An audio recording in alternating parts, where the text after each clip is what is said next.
that, we sold in PPM? Yeah, private placement memorandum. Oh, that's what I know. Yeah. And that's in what we teach in one of our classes. And to tell you the truth, I haven't been all the way through that because I haven't had to raise money that way, but it's definitely. Matt Sorensen. Yes, She's at he in the teaches it. AIT. Yeah. Mhm. Yeah, and Matt Sorensen, he's great, he's phenomenal. That's Mark Kohler's partner in their law firm. So Mark Kohler that's coming in this weekend, his partner teaches on PPM raising capital. Okay, so why real estate? Why is it attractive to people? Why are people looking at that as an alternative?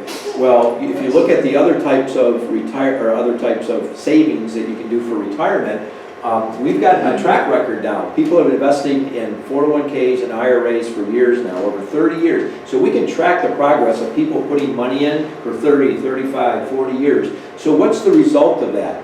Well, if you look at the national averages at age 65, 54% at age 65 are still dependent on others. So family members have to take care of them at age 65. That's not the American dream, right? That's not what they saved and put money into a retirement account their whole life for. If you also 36% are still working. They're the greeters at Walmart or working at McDonald's and they're over 65 and they're still having to work. So that's a huge chunk of where people are ending up by doing this whole thing where putting it in a retirement account.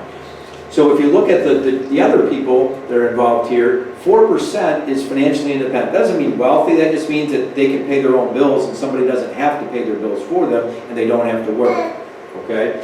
1% at age 65 are what's deemed as wealthy, okay? Basically can do what they want, when they want, with whom they want, where they want. That would be considered wealthy. If you look at that 1%, well, how did they get the money? Because I'm going to copy them. Well, 74% are business owners and or real estate investors. And if you think about it, almost every business owner is a real estate investor because they own at least their own property if they have a brick and mortar business. But when you tie those two numbers together, real estate investors and business owners, it's 74% of the wealthy people in our country achieved it through those means.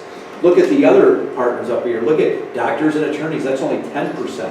CEOs and presidents of companies, that's only 10%. And then down here, I always have to say this, 1%, don't get excited because you see lottery in there, because the biggest chunk of that 1% is inheritance. Okay, the lottery part is probably 0.0000001. The inheritance means that if you don't have wealthy parents right now, you're probably not going to be included in this 1%. Yeah, right, exactly. So anyway, that's why a lot of people are looking into real estate, and that's why we call it the ideal investment.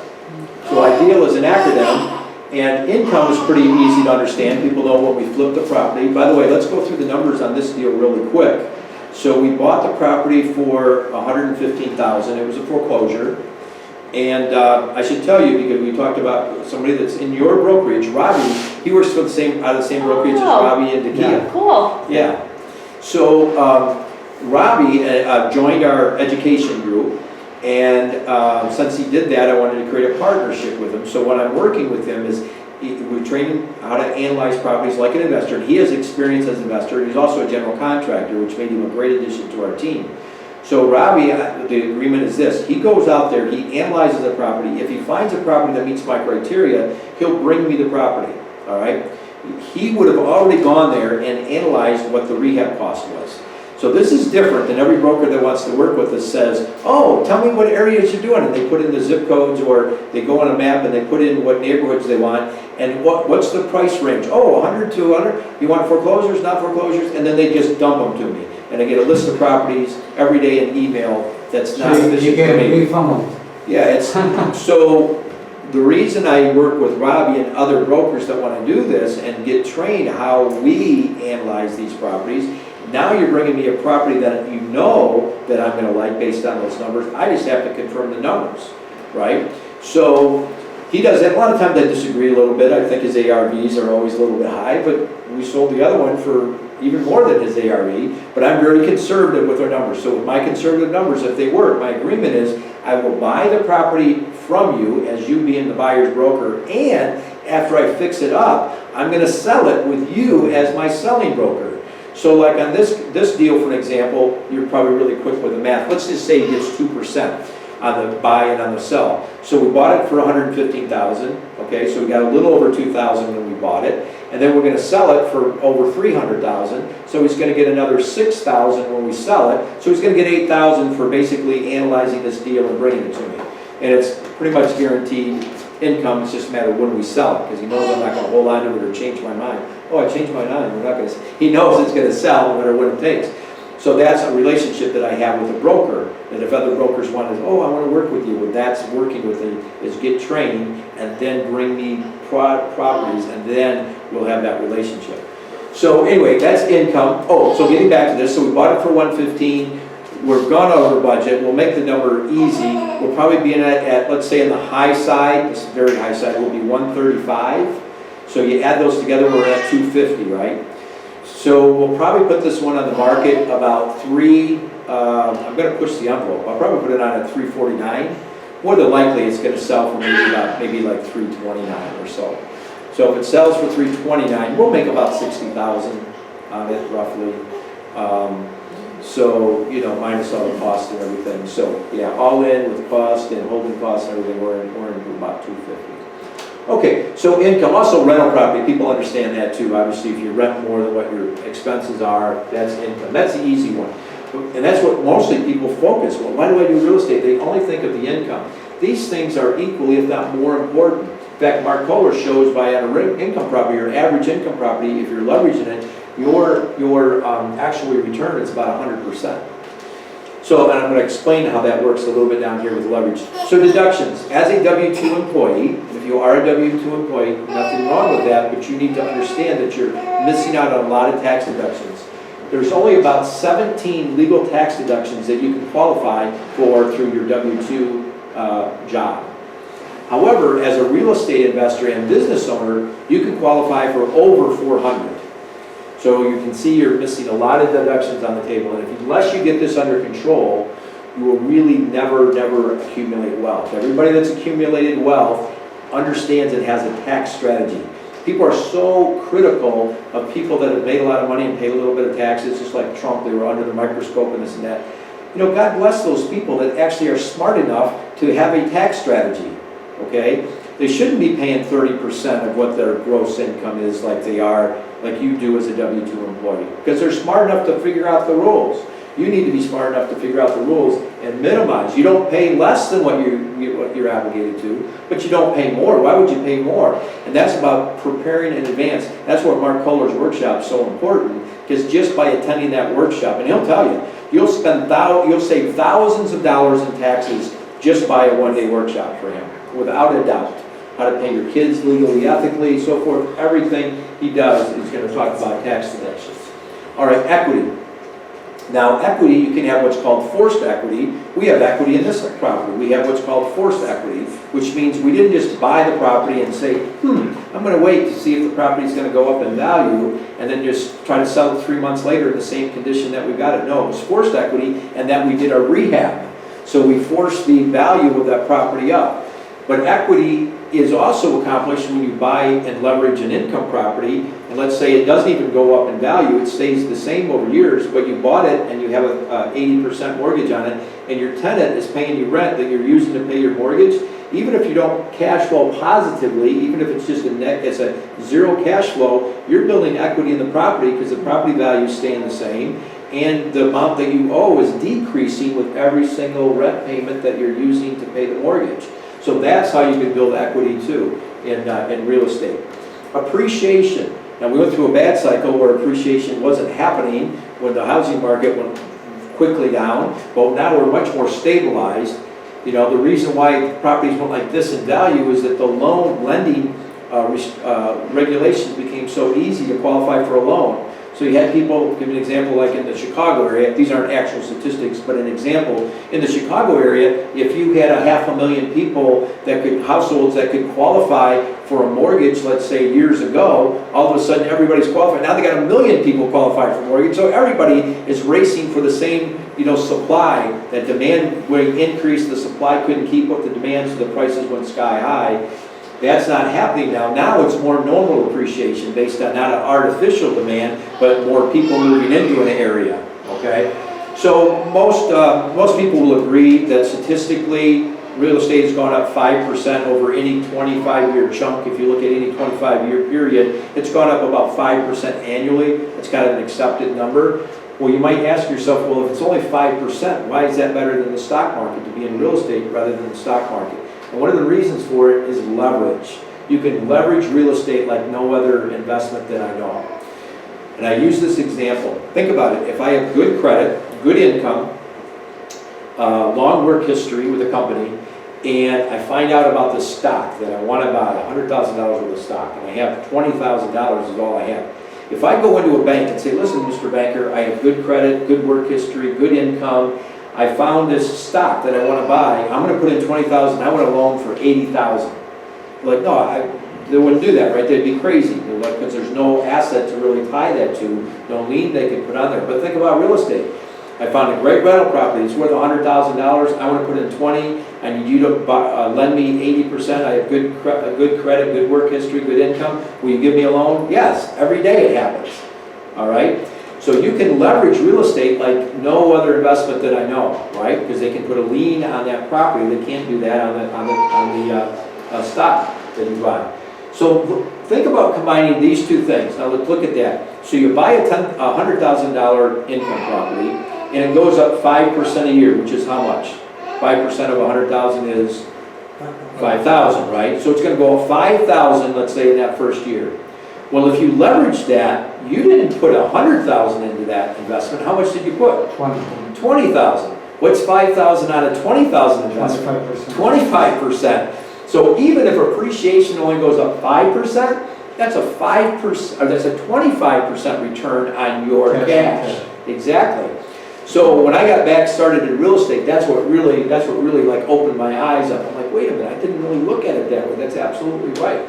So that's what makes real estate really powerful, the ability to leverage. And think about this. Talk about leveraging this asset. How much of my money is in this project? Zero. It's like the ultimate leverage, right? If you learn how to do it and can do it and have experience and training how to do it, it's all leverage. Okay? So, people say, well, why are you doing these events? Why are you doing these tours on my meetup group? It's really to see if people want to engage with us in one of four ways. One is to become a private money lender. You can do that, and we secure you on the property. So if you want to be a private money lender on a deal, a lot of times we'll do, like, give you a specific example with Michelle and mine, her husband's LLC. We had enough to do about 1.5 deals, but we wanted to do 2 to leverage all the money. So we started the rehab, we started it, and then we found out, you know what, if we get 40 more thousand on this job, and we bought another property, if we get 50 more thousand on this, we'll have enough to do both of them. So we brought in a private money lender kind of about middle of the process, and they put in $40,000. They were the one and only lien holder. So what a safe position to be in. They've got a 12% note. It's secured by a property worth $250,000 on the one deal, and they only have $40,000 in the game. And if it doesn't go well and they foreclose, they're going to get a $250,000 property for $40,000. That's a pretty safe place to be. So with our private money lenders, they're not all like that, but a lot of them we use in that way, that we raise the capital maybe in the equity partnership model, and then we bring in maybe a private money lender just so we can do an additional deal. So we do that, and does anybody know the 2 documents we need to execute that strategy? Are they secured through title? Or? Yeah, so it has to do with securing it. So how are we securing? The deed. Okay, not the deed. Okay. What's that? You said you have to record something? We're going to record. What are we going to record? You record the lien.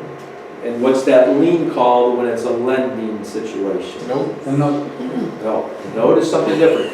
Everybody confuses those two. It seems like you should be recording the note, but you don't. You record the mortgage, okay? So what the note is all the specific informations about our lending contract. And in that note, it'll have the amount, it'll have the payment schedule, it'll have the interest rate, all that will be on the note. And then it'll say, this note is tied to this particular property. The mortgage then is what really is a complete document saying, okay, you've got this note, you've got this house, and this mortgage can be recorded a lien against that property. So the mortgage is what secures it, not the note. The note is basically the terms of our agreement. The mortgage is really what ties that together. So that's what we record at the county recorder's office. And some of my private lenders, like most of them, are part of our education group. So as part of their kind of on-the-job training, I invite them to go with me to the county recorder's office and I show them how we record a note, again, or how we record the mortgage. That will help them because then when they want to do a deal on their own, they can tell, and they can speak with confidence, hey, if you want to be a private money lender, here's how we record the note, and I will go down to the county recorder's office. I usually use Markham because I'm in the southern suburbs. So I go to Markham, and they know me, believe me, I've recorded a lot of notes there. I've done for attorney's office as well, my own deals. So anyway, if somebody wants to be a private money lender in one of our deals, this is the way that I connect with them, okay? The other way is become an equity partner.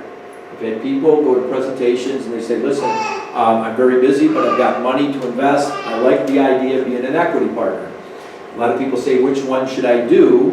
My short advice is, how long are you willing to tie up your funds for? Okay? Because if it's just a one and done, let me just do one deal, I'll see how it goes, and then maybe I'll do it on my own or whatever. That's great, but you should be a lender then, not an equity partner. Because if I have to establish an LLC for our partnership, and we have to get all that all set up, and we have to do our taxes at our LLC, all of that, creating all that work, I tell people, plan on being at least 2 years in this partnership. Now, every time we do a deal, they get their profits out, but as far as their initial investment, you need to commit for 2 years.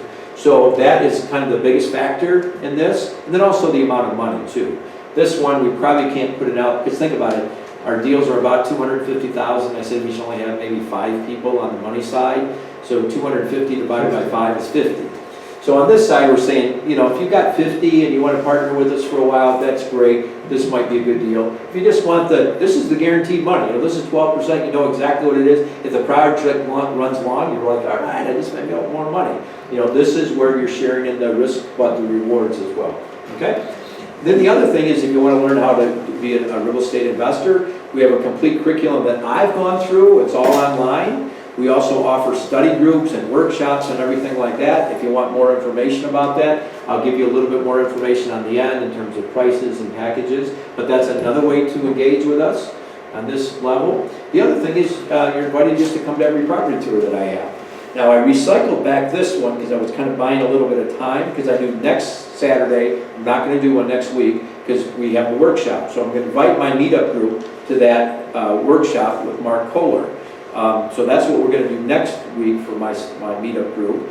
And then the next week, we'll probably go to the one that I have on Turner, which is right now kind of gutted. And the same group that's doing this, the same contractors doing this are doing that. So that's a little bit on hold because I want them to get this thing done and finished so we get this thing on the market in about a week and a half, right? So I'm having them focus on this, but then they're going to boom, focus over there. So we passed the rough-in, I think, for the HVAC, plumbing and electrical over there, but you'll see kind of a skeletal house there to the studs for the most part. But you'll see that's a good, you know, a good way to see properties as well with all the nice stuff done to it.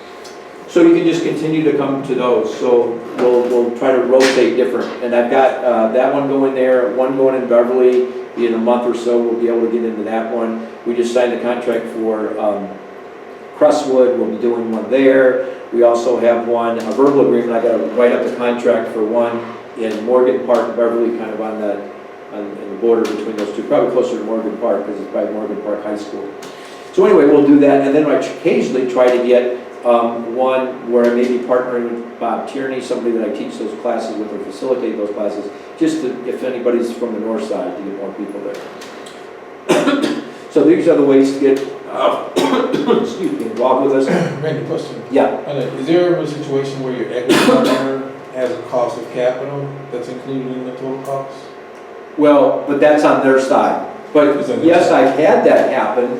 Where if, let's say they, because one way I didn't talk about, if they're currently employed with somebody and they have a current 401k, they can borrow up to 50% of that, of their own 401k, up to 50%, up to $50,000. So someone could take their 401k as an example, pay themselves, it's, I don't know, 1 or 2 points over prime or something. It's like 4.5%. They're paying themselves back. They're paying their retirement back 4.5%. But they could take that money, and that would be their cost of capital, would be 4.5%. They could come in here, and they could be an equity partner on this side, right? But the money that they're getting, they have to pay their cost of capital out of this side, okay? Does that make sense? Because then again, they're responsible for bringing in all the money, no matter what that cost of capital is, right?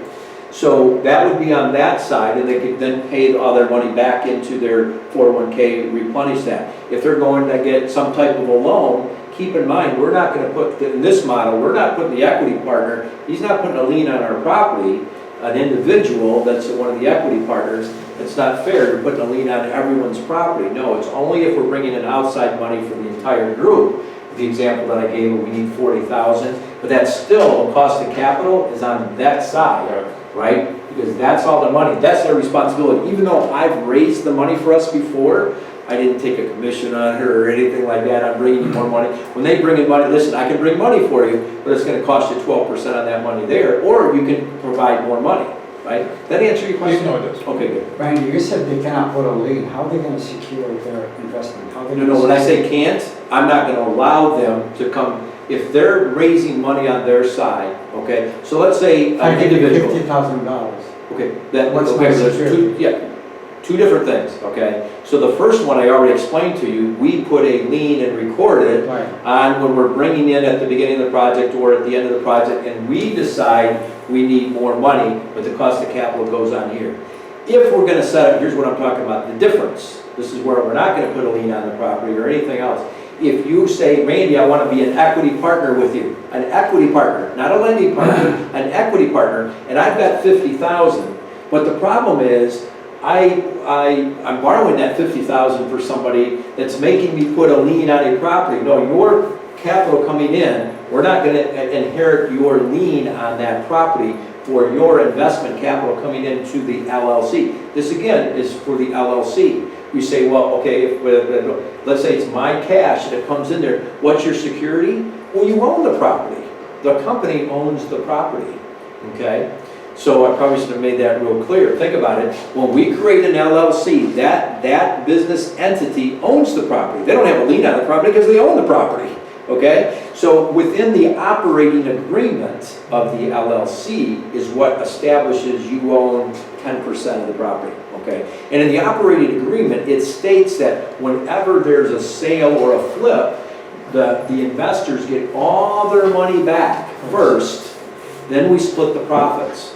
And a question usually comes up, have you ever done this and then not have them make money? I haven't, but if they do, here's what we have. We move forward. I've had it where it was pretty much break even. But we've had it, and that was a different situation. That was when we were working with a hedge fund that stopped buying in the middle of our project. But these type of flips, no, not at all. But where was I going with this? So let's say we flipped this property and we actually lost $10,000, okay? So then the next deal we do with the LLC, and let's say we make 20, they get their 10,000 back, okay, for their initial investment, right? Then we split just 10,000. So we make 20,000, let's say, on the next one. I don't make 10,000 on the next one. I only make 5 because I'm punished because half of that needed to go back because we lost money on that deal. So I've never had, but that's how we would do it going forward. They always get their initial back. If for some reason there's a short, then the next deal, their money goes back before anything else is split out as profit. So it would hurt me to do that. Obviously, it would hurt them to do that. But that's the way you protect. You know, what if, just what if, and you do, it's great because you need to know that in advance. You don't want it to have happen. Oh, we're going to do it this way. No, that should be spelled out in the operating agreement. But yeah, that's what secures you, is that you're a company, you're an owner, you own the property. You don't have to put a lien on it, you own it, okay? And that's what allows it, and we haven't done this before, but think about this. What we could do, if these were taking longer, we might look at it, but think about it. This LLC, that's a project. Now, this is a little bit different, I won't go into the details. Well, let's say the last one we did, that LLC owned that property free and clear. We actually could have gone out and got a mortgage on that, couldn't we? We could have financed that. So even though we put like, 70,000 in, we put, or 70,000 purchase price on the one in the South Shore, our budget, we ended up putting about 85,000 into it, so we have about 155,000.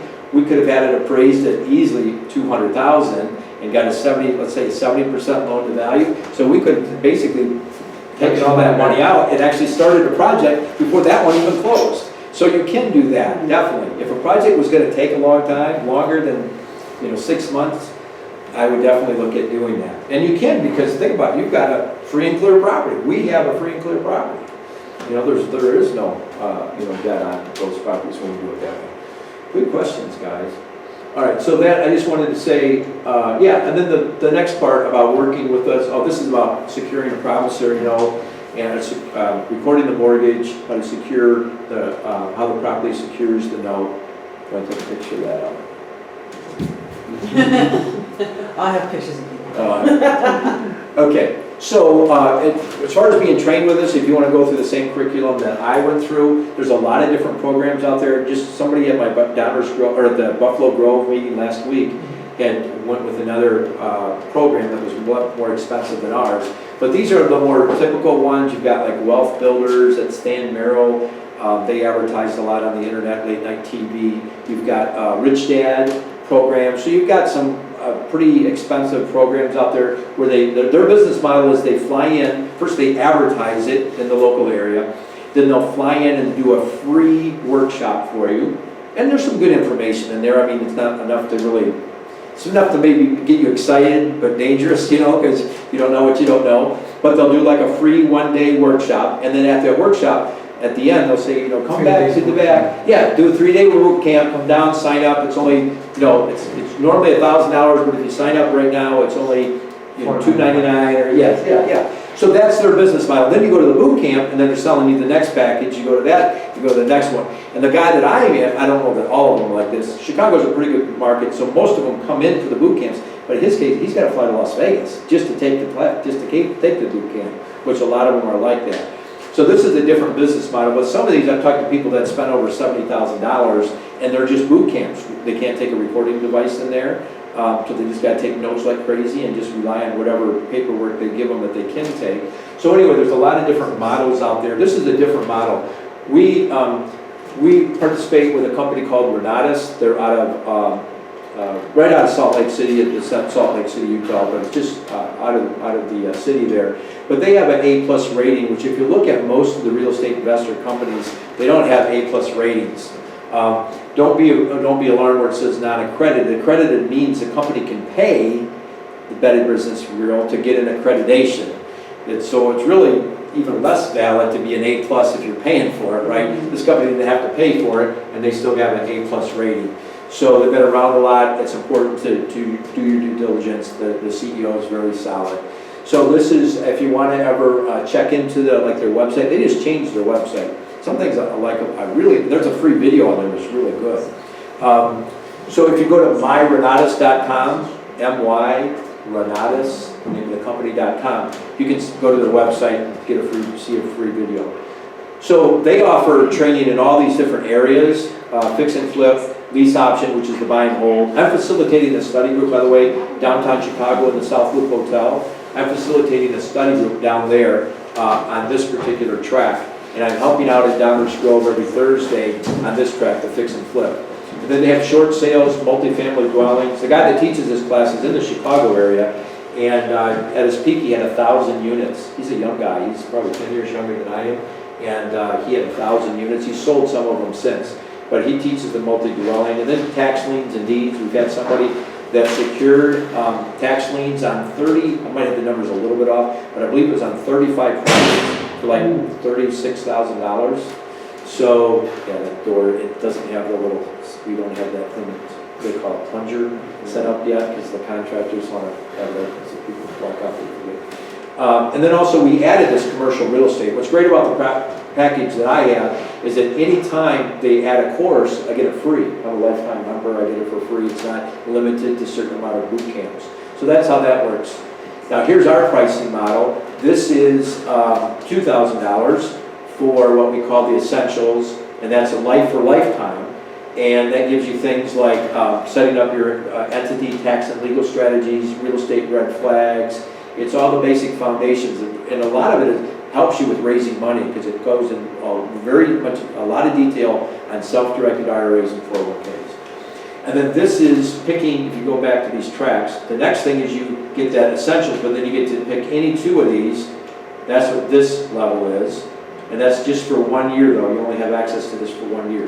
24/7 online, but only for 1 year. This is what I have. This is everything. This also involves a coach. In order to be an instructor for this company, you have to make at least $1 million in the area that you're teaching, and you have to be a current investor. So the fix and flip instructors had to have made at least $1 million flipping properties, and they have to be doing it right now. So the buy and hold, the rental property guy, he's got to make at least $1 million in rental property, and he's got to be doing it right now. So to be an instructor, and you also get a personal coach, a group coaching, and then plus we try to add value. In the South Loop Hotel, for example, every other Wednesday, someone can come to my study group, and I learn something else every week there, because we have investors with different experiences. Like I don't know what every city has in terms of escrow. Like, for example, before I did Evergreen Park, I didn't know that Evergreen Park had $10,000 escrow you have to put up before you even can get a permit. So I got $10,000 that I had to factor into this flip. So it's great having investors that are doing deals in different areas every week to talk about it. Hey, I'm thinking about doing a deal in the city of XYZ. Has anybody done a deal there before? Do they have escrow? How are the inspectors? Are they strict? Do you have to get an occupancy permit? All those questions can be answered really on a weekly basis. So it's local. Oakland's gonna start, I think. They're gonna start doing that? Okay, so anyway, these are the different packages. There's financing available, there's guaranteed financing, there's what we call over-financing that you might be able to get even more financing than what you need, and you can use those for your real estate deals. So there's a lot of different things on there. Oh, this is just Mark Kohler. If you want to go to this, you just need to register. It's $50 for the whole day. I was meeting with my tax guy yesterday, and I invited him to this. I might even pay for him to go, because I want him to know what Mark knows and what I know as far as tax planning in the future. So it's at our office in Dobbers Grove, and that's how do you get in touch with him? This guy's phenomenal. He really is. He even has done seminars with Barbara Corcoran from Shark Tank. She's a New York real estate investor. So he does that. He also teaches attorneys, and he teaches CPAs. So if you were a CPA or attorney, the information that you're going to get on Saturday, they can get continuing credit for it. So like a CPA or attorney has to do so much in continuing education. This material is so good that attorneys will be there learning and can get that information. And you're getting it for $50. Yeah, sure. Yes. Yeah, and that's for the whole day. And you can, I usually don't go Friday just because Saturday, if I commit all day Saturday, that's a huge commitment, for me time-wise. But it also is available for the same $50. You can come on Friday. And Friday he does a training on how to organize your records through QuickBooks. He's got a QuickBook video and stuff like that. So he'll do Friday. Friday's included in the $50. I usually don't put that on there because I don't want you to feel you've got to do a day and a half. But we start at 9 and we'll go pretty close to 5. If he's got an earlier flight, he might have to get out at 4 o'clock. But plan on 9 to 5. And if you do want to go, the other thing is, this is the workshop. You probably want to be there at 8:30 to get a seat in the meeting room, the actual presentation room.